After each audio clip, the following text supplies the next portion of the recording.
Fala pessoal, vamos fazer um videozinho hoje sobre noções básicas de isomeria. Qual é a finalidade desse vídeo? Esse vídeo surgiu por um pedido dos meus alunos do terceirão do Colégio Unificado para revisar então esse conteúdo que cai no simulado. Então o propósito desse vídeo são noções básicas sobre os diferentes tipos de isomeria, fenômeno importante que acontece dentro da química orgânica.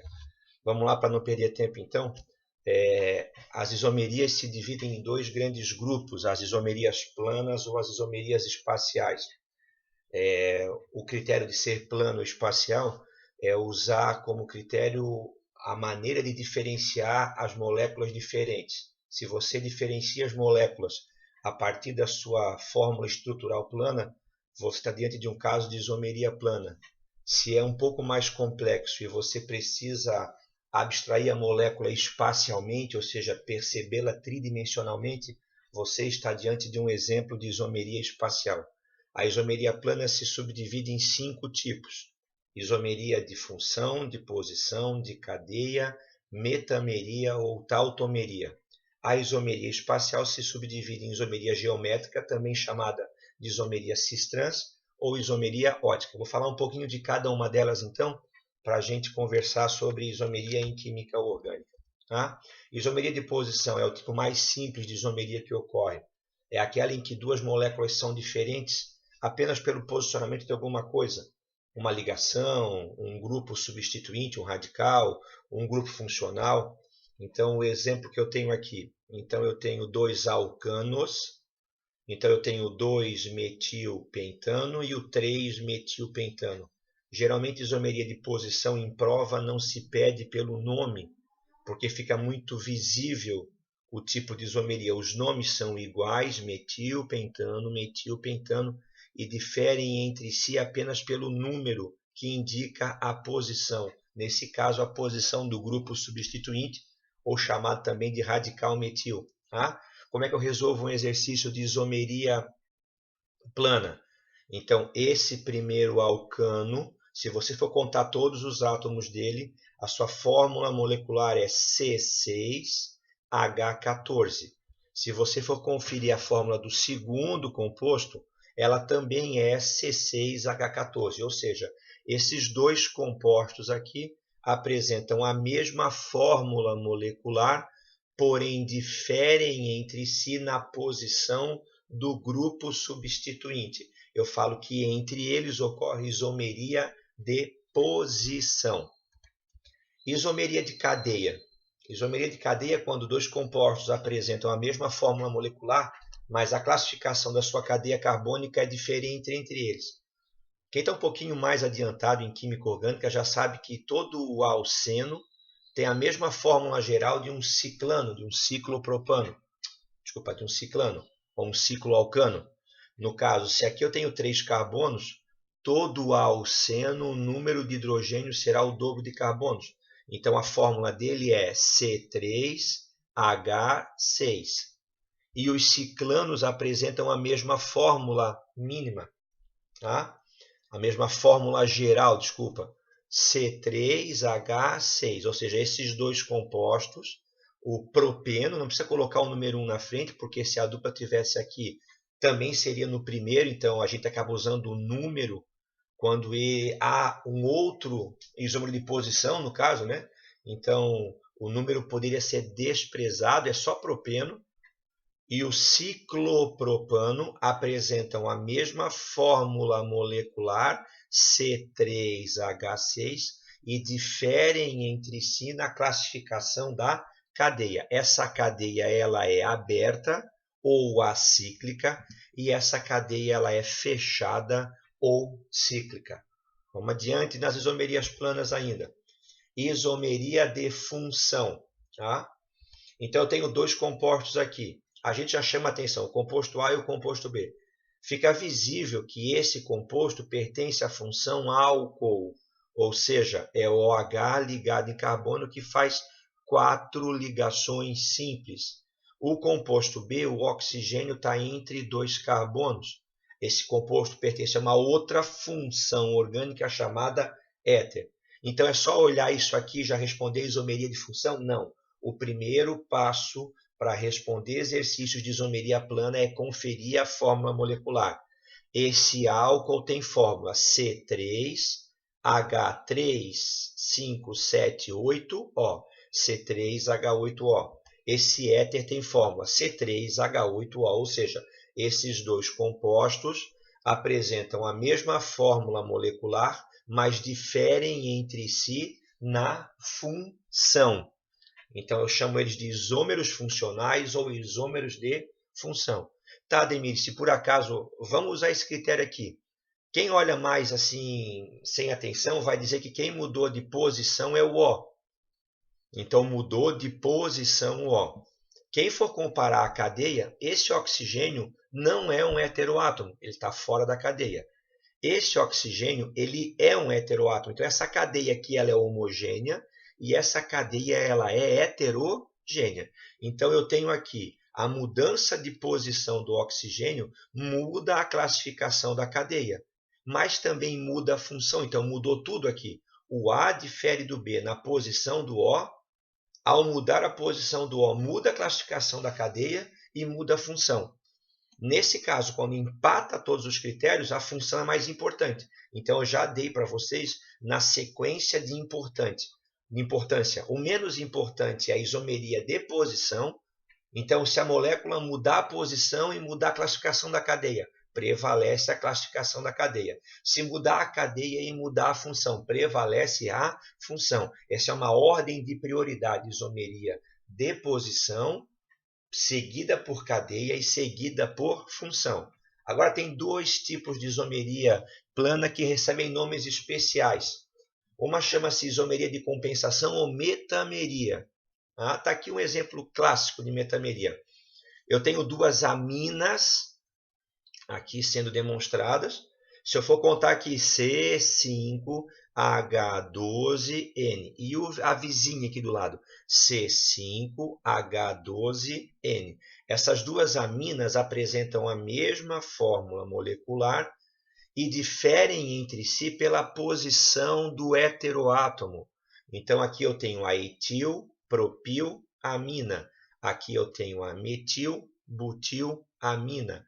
Eu percebo que o N na segunda amina está mais deslocado para a ponta da esquerda. E aqui o N está mais centralizado.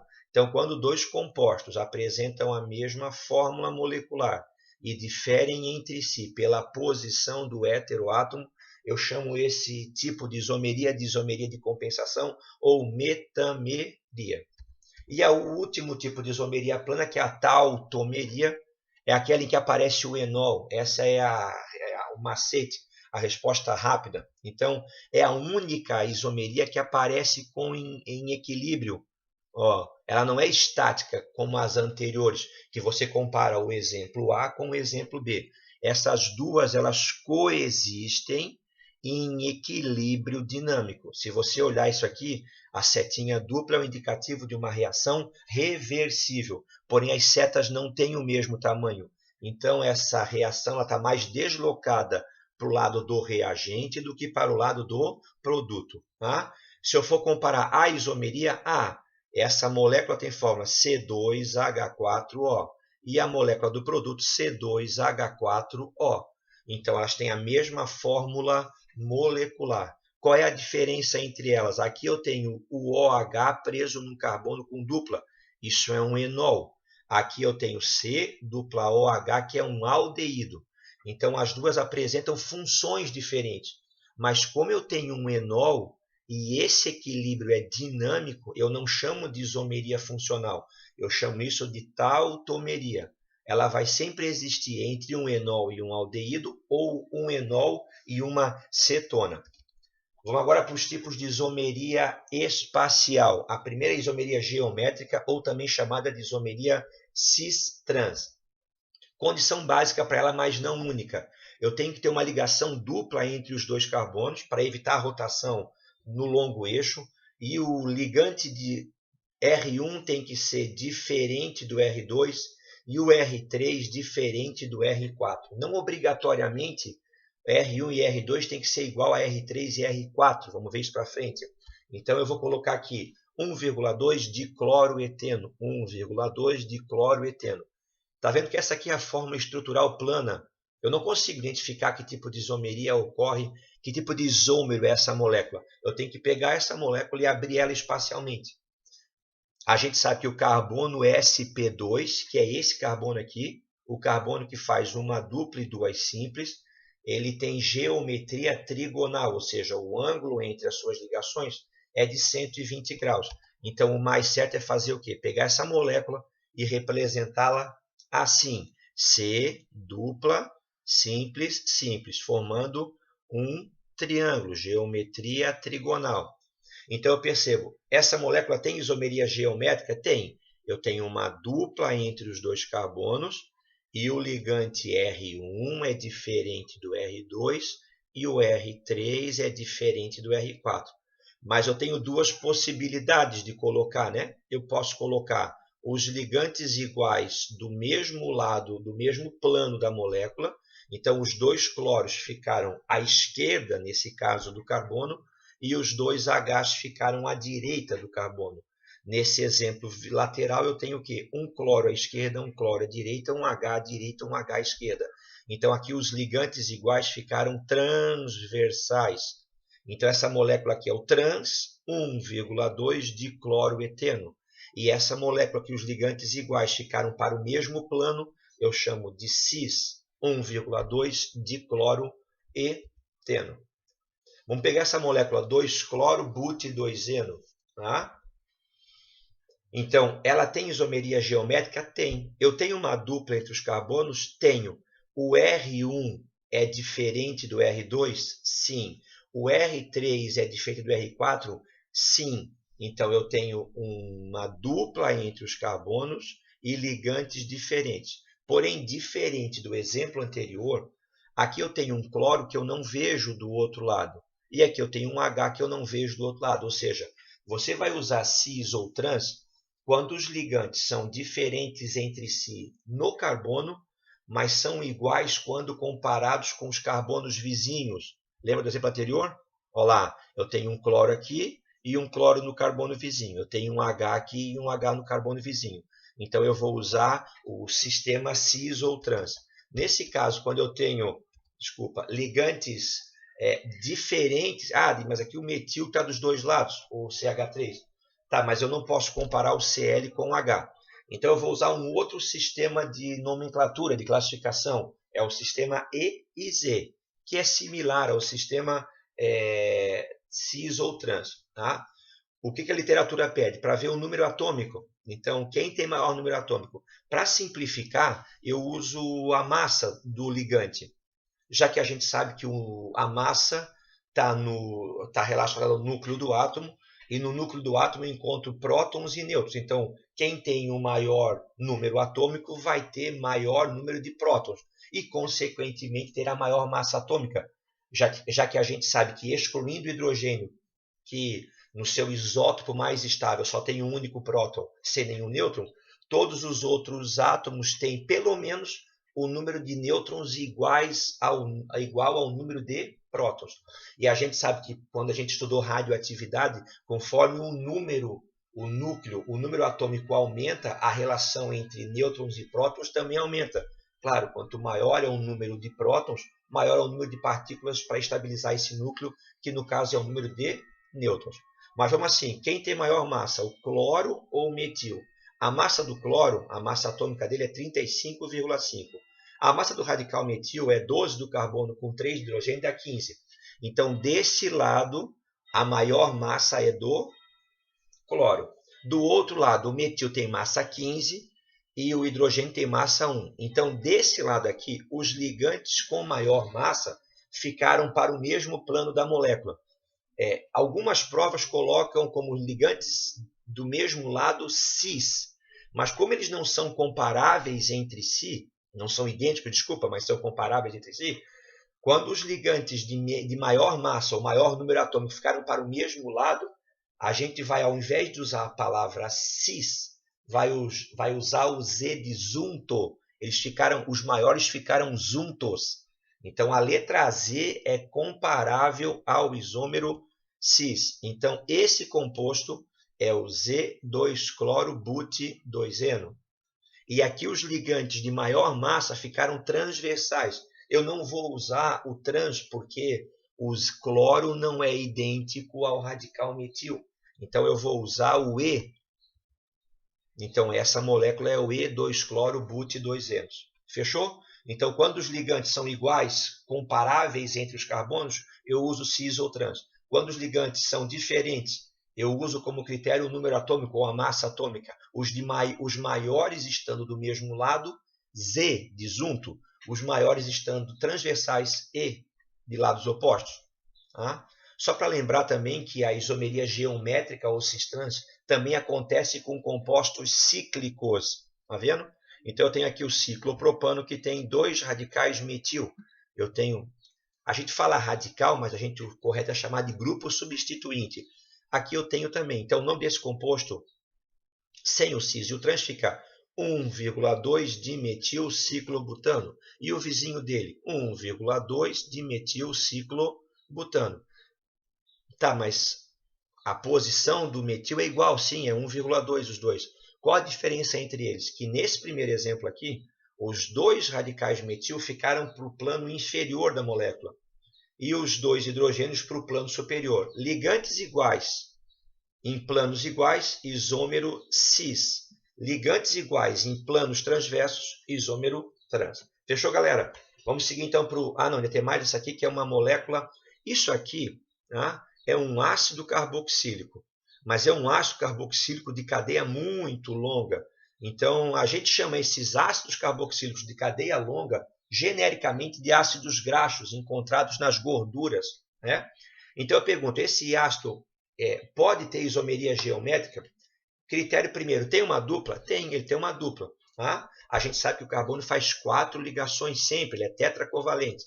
Aqui esse carbono está fazendo 1, 2, 3, e o vizinho 1, 2, 3. Então eu completo a molécula com os hidrogênios que faltam.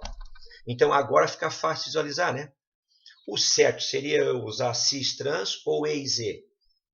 Aqui eu tenho um H e eu tenho um H. Primeiro, tem geométrica? Tem. Esse ligante é diferente desse. E esse ligante é diferente desse. Então, tem uma dupla entre carbonos e R1 diferente do R2 e R3 diferente do R4. Fechou. Essa molécula tem isomeria geométrica, ou também chamada cis-trans. O certo seria a gente usar o sistema cis-trans ou o sistema EZ. H com H, mas eu tenho aqui esse radical que é diferente desse. Então, o certo seria a gente usar o sistema EZ. Em bioquímica, a gente costuma usar os termos gordura trans ou gordura cis. Né? Então, é comum cair em prova, essa aqui é uma gordura trans ou uma gordura cis? Isso é um ácido graxo trans ou um ácido graxo cis? Percebe que o ligante menor ficou para cima e os ligantes maiores ficaram para baixo. Então, ligantes menores para cima e maiores para baixo ficaram no mesmo plano. Eu chamo de isômero cis. Tá? Ou, pela terminologia EZ, seria Z de juntos. Tá? Fechou? Então, a gente encerrou agora a isomeria geométrica. Vamos para o último caso, que é a isomeria óptica, que é o mais sensível de todos os casos. Tá? Isomeria óptica são moléculas quimicamente idênticas. Ponto de fusão, ponto de ebulição, solubilidade, densidade. É muito difícil de separá-las, de identificá-las. E aí os químicos encontraram uma maneira de identificá-las, que é usando o polarímetro, ou seja, usando a luz polarizada. Eles perceberam que algumas moléculas, a única diferença que a gente consegue ter entre elas é perceber que umas conseguem desviar a luz polarizada para a direita e outras desviam a luz polarizada para a esquerda. Mas como é que eu sei numa prova, de maneira simples, se a molécula tem ou não tem isomeria óptica? Eu tenho que procurar pelo chamado carbono assimétrico ou carbono quiral. O que é um carbono assimétrico ou quiral? É um carbono que faz 4 ligações simples, esse carbono preto aqui no meio. Quem é que está preso nele? CH3, OH, H e a carboxila. Ou seja, esse carbono faz 4 ligações simples e tem 4 ligantes diferentes. Faz um asterisco nesse carbono. Esse carbono é um carbono assimétrico ou também chamado de carbono quiral. Toda molécula que tem carbono assimétrico ou carbono quiral vai apresentar, então, atividade ou isomeria óptica. Moléculas que têm apenas um carbono assimétrico. Tem essa molécula aqui, que é um diol ou um diálcool. Tá? Então, eu tenho aqui o carbono, os carbonos que podem ser assimétricos visivelmente. O 2, 1, 2, 3, 4, 5. O 2 e o 4. Por que eu considerei esse como sendo o 2? Porque essa hidroxila e essa hidroxila, elas estão equidistantes da ponta, né? Então, se eu não tivesse o radical metil aqui em cima, então tanto faz qual seria o carbono número 1. Mas como eu tenho um acúmulo de radicais de ligantes para a esquerda, esse é o 1, esse é o 2, esse é o 3, esse é o 4 e esse é o 5. Vamos lá. Esse carbono aqui, o 2, ele não pode ser assimétrico porque eu tenho nele um OH, eu tenho aqui em cima um radical que é um grupo CH3 e eu tenho aqui também outro grupo CH3. Então, esse carbono tem dois ligantes iguais. Não pode ser assimétrico. Esse carbono aqui, então, ele tem para cá um CH3, para cima uma hidroxila, para a esquerda esse ligante inteiro. E já que a gente sabe que o carbono faz 4 ligações simples, eu vou ter para baixo aqui completando um hidrogênio. Então faz um asterisco nesse carbono, porque esse carbono ele é assimétrico. Toda molécula que tem apenas um carbono assimétrico vai ter 3 isômeros, 2 ativos e 1 inativo. Eu vou ter uma versão dessa molécula que vai desviar a luz para a direita. É o isômero destrógeno. Tá? Por convenção é um positivo. Eu vou ter uma imagem especular dele, ou seja, eu vou ter uma molécula idêntica a essa molécula, só que invertida, tá? Que é o chamado isômero levógeno, o que desvia a luz para a esquerda. E é aqui que se faz a comparação, então, com o quiral, que quiral é relativo às mãos. Tá? Então, se você pegar as mãos, elas são idênticas, e, a não ser pelo fato de estarem invertidas em relação uma à outra. Se você levar a mão direita ao espelho, a imagem que você vai ter é a imagem da mão esquerda. Então, existem moléculas que têm esse comportamento espacial similar às mãos. Então, por isso o carbono assimétrico também é chamado de carbono quiral. O destrógeno e o levógeno são idênticos, propriedades físico-químicas idênticas, porém propriedades, por exemplo, bioquímicas, no mundo assimétrico, eles têm comportamentos diferentes, tá? Propriedades fisiológicas diferentes.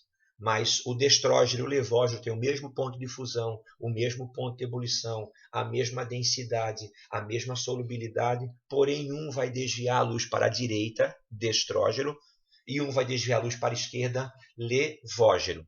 Se você misturar esses dois que são chamados de enantiômeros. O que são enantiômeros? São moléculas que desviam a luz polarizada com o mesmo valor de desvio, o mesmo ângulo, mas para sentidos opostos.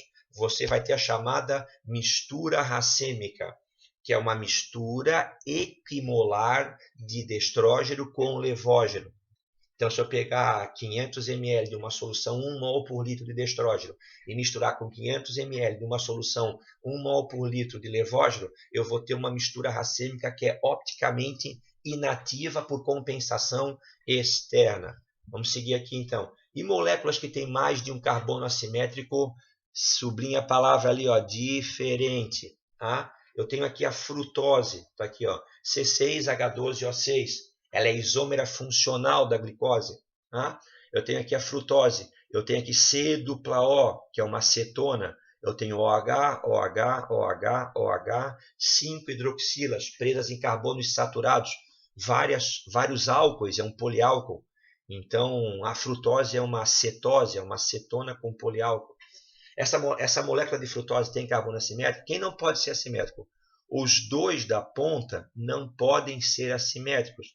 Por quê? Porque eles têm dois hidrogênios. Eles têm dois hidrogênios. E a gente viu que para ser assimétrico tem que ter 4 ligantes diferentes. O do grupo funcional da carbonila aqui, ó, não pode ser assimétrico, fez ligação dupla. Então restam esses 3 carbonos aqui. Esse carbono número 3, ele está preso nele quem? O H, o OH, esse ligante para cima, esse ligante para baixo. Ele é um carbono assimétrico. O carbono número 4, está preso nele quem? O OH, o H, e isso para cima e isso para baixo. Ele também é um carbono assimétrico. O quinto carbono, está preso nele quem? OH, H, e isso para baixo. que é um álcool, e isso para cima, ele também é um carbono assimétrico. Então, a molécula de frutose apresenta 3 carbonos assimétricos e os 3 são diferentes. Para saber o número de isômeros ópticos ativos, você faz 2 elevado a n, em que n é um número de carbonos assimétricos diferentes. Nesse caso, 2 elevado a 3, eu vou ter 8. Desses 8 isômeros ópticos ativos, eu tenho 4 destrógenos e 4 levógenos. Sempre lembrando que o número de misturas racêmicas é sempre metade do número de isômeros ópticos ativos, já que para fazer uma mistura racêmica eu preciso misturar um destrógeno com um levógeno enantiômeros. Fechou, galera? Vamos lá então para encerrar agora com isomeria óptica. E quando a molécula tem 2 carbonos assimétricos iguais, aí eu não posso usar aquela fórmula 2 elevado a n, porque 2 elevado a n é para carbonos assimétricos diferentes. Olha o ácido tartárico aqui, tá? Então, o que é esse negócio aqui, essa ligação estranha aqui? Essa ligação estranha é a mesma coisa que uma ligação simples. Só que como está fora do plano, não é bidimensional, ela é marcada assim, para indicar que a ligação está saindo e entrando do plano. Tá? Mas esses tracinhos correspondem a uma ligação covalente do tipo simples. Tá? Então, eu vou perceber, esse aqui é um carbono assimétrico, esse aqui é um outro carbono assimétrico. Quem está preso nesse carbono? OH, esse também tem um H. Esse tem um H, esse também tem um H. Esse tem a carboxila, esse também tem a carboxila. Esse tem isso tudo e esse tem a mesma coisa para cá. Ou seja, os dois são assimétricos. Porém, os dois são iguais. Eles têm os mesmos ligantes. Nesse caso específico, eu vou ter 4 isômeros. Eu vou ter sempre o destrógeno, eu vou ter sempre o levógeno e eu vou ter a mistura deles, que é a mistura racêmica. Mas nesse caso vai surgir o chamado isômero meso. O isômero meso surge quando a molécula tem 2 carbonos assimétricos iguais. O isômero meso ele é opticamente inativo, ele não desvia a luz polarizada igual a mistura o quê? Racêmica. A diferença é que a mistura racêmica ela é inativa opticamente porque você misturou o destrógeno com o levógeno, ou seja, ela é inativa por compensação externa. O isômero meso ele já é inativo opticamente por compensação interna, ou seja, o ângulo na luz que esse carbono causou, ele foi compensado pelo seu carbono vizinho, já que os dois são carbonos assimétricos iguais. Então, esse isômero meso surge quando a molécula orgânica tem 2 carbonos assimétricos iguais. Galera, obrigado. Espero ter ajudado vocês aí com essa revisão rápida e básica sobre isomeria plana e isomeria espacial. Um abraço a todos e até a próxima aula.